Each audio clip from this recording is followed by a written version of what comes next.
How to pay with Klarna at checkout. Ready to play with Klarna?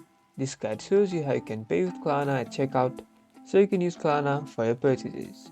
First, you need to find a merchant that accepts Klarna. Once you're at the checkout page, you'll see a few payment options.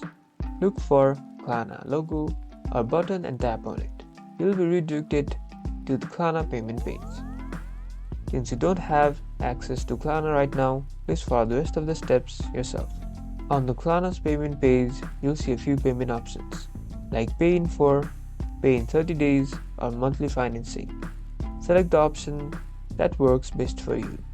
You'll be able to see the details of each payment plan, like the due dates and the total cost.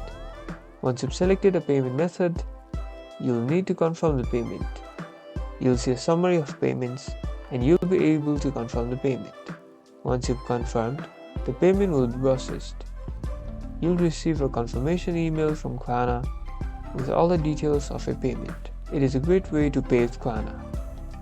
You now know how to pay with Klarna at checkout. Get ready to use Klarna for your purchases. Like and subscribe for more finance tips.